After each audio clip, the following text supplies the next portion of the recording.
Hey guys, what's up? It is I, your old buddy Canales, and I'm doing the English version of a Spanish spoken video that I just did, and I just wanted to express my amazement of the at the new Joker movie. Maybe it's because I'm an incel. I don't know. Am I an incel? Are you still an incel if you don't really wanna have sex with anyone around you? I don't know. Maybe I'm asexual. I think that's a thing now, even though I'm not able to reproduce through spores. But anyway, it's I just wanted to make a video because I've been touched. Sorry, in the innermost core of my dark and charred soul by this movie. Not because I empathize with the Joker. That's not what this movie is trying to do at all. But because it was so damn well made. I thought this movie was a freaking masterpiece, the likes I haven't seen in years. I always say that every 10 years from, yeah, 89 to 2019, there's a movie that I like. I forgot to talk about Barton's Batman in the Spanish version of the video, but in 1989, I became obsessed with Tim Burton's Batman. In 1999, I became obsessed with The Matrix. 2009, I became obsessed with District 9. It's a movie that I still enjoy. And this year, I think I'm going to become obsessed with the Joker because I think it's freaking masterpiece. I loved every freaking second of it. And as I said, not because I empathize with the main character. I'm more of a Bane guy because I look and sound like Bane. I think we have similar haircuts except for the plugs in the back of the head. No, I don't have plugs in the front of it. So fuck off. Yeah, this movie was great. Not only it was well written, I think they like wrote the script as they filmed. Probably because Joaquin Phoenix is he's like really big on improvising and like adapting the character to the story or the story to the character or whatever. But the script is actually pretty well written. There's the like setups and payoffs, which is something that I really demand from a script. If you're gonna establish something, like Chekhov's gun, you better do a payoff for that. And well, the story's good. It doesn't really try and make you empathize with the Joker as some of the prog crazies have implied. That's not what the movie is trying to do at all. Actually, one of the strong points of the movie, I could argue that it's how Arthur Fleck, whom is not by the way called Arthur Fleck. That's a mild spoiler. I'll let you guys know when something is a spoiler. But one of the strong points of the movie is that you begin feeling sorry for Arthur Fleck, and you kind of want him to succeed and do better in life. And as the story progresses, and he becomes progressively insaner, and more evil, he begins to stray away from you, and he becomes a stranger to you. You begin to think, well, this is not the guy that I almost began to like. This guy's fucking villain. This guy's fucking evil, and that's I think that requires talent on the part of the writer, on the part of the actor, which by the way is the strongest part of this movie. Joaquin Phoenix is fucking beast, man. He's insanely good in this movie. There's like that bit from The Simpsons in which Bart says, if you use the pause button, you can see the exact moment in which his heart breaks, and there's lots of similar scenes in this movie. You can see exactly what Arthur Fleck is feeling just by the performance. It's amazing. This guy's a beast. Oops, sorry. There's like he has this thing by which he has like a compulsive laughter. He's trying not to laugh desperately because he has a completely inappropriate laughter. He's got like a nervous. He's like a tick. he has like this really hysterical cackle that he can't repress, and he's trying hard to repress it, and you can see he's almost crying.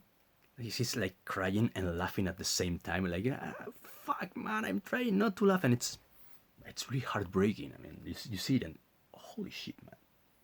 It's one of those few times that I would really like to meet this guy and shake his hand and tell him, dude, you're amazing. You're a fucking master of your craft. And that's mainly the reason why I wanted to make this video. I just wanted to let you all know that I'm finally moved by a movie after like 10 years, something like that. I really enjoyed this. And as for the controversy, yeah, you know, I keep forgetting that I don't speak English. But as for the controversy, I don't know. Spoiler, I guess. He ends up killing some guys in the subway, and that kind of sparks, because they are three employees of Wayne Industries that they're like shit-faced drunk and abusing a woman. So he tries to like intervene, and they beat the shit out of him, and he defends himself and kills them. He shoots them with a gun that some guy gave him at the beginning of the movie, and that kind of sparks like an Antifa type revolution against the powers that be, because Gotham City in this movie is like pretty much what New York City apparently was in the 1980s, or what Detroit is right now. Maybe Los Angeles, I don't know. But they kind of become Occupy Gotham, or Antifa. And the thing is that even though the injustices they claim to fight against are real, in the end they're depicted as just a bunch of violent thugs that they just want to hurt people and loot the city and, you know, destroy stuff. And spoiler, one of them turns out to be Joe Chill, and he kills the Waynes in the back alley during a riot. So, you know, I think that was pretty cool.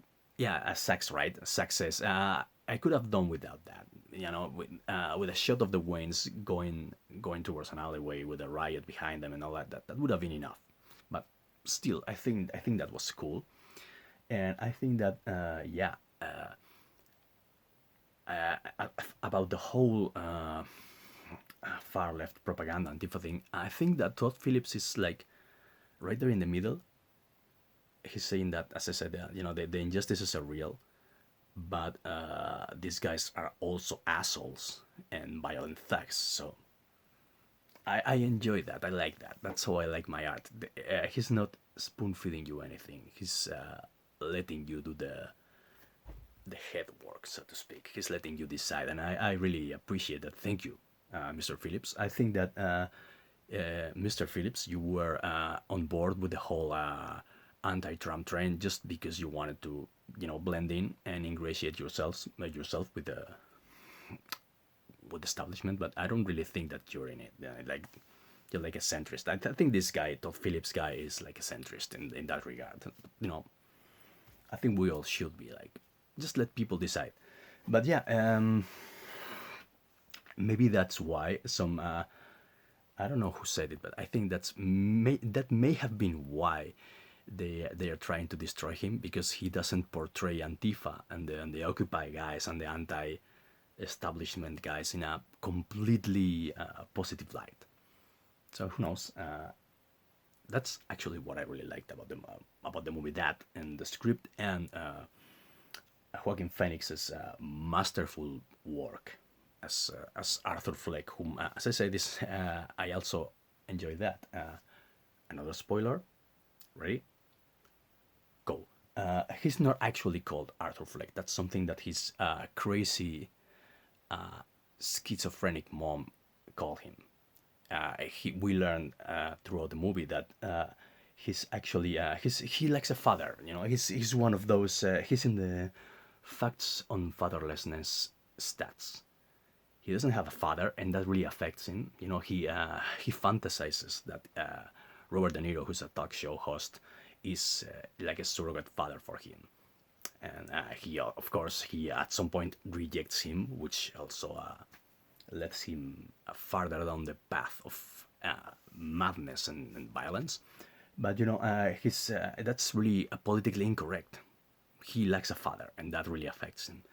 Also, I like that it's really politically incorrect that probably most of the thugs that that brutalize him, except for the three assholes in the subway, they're like Hispanic or black.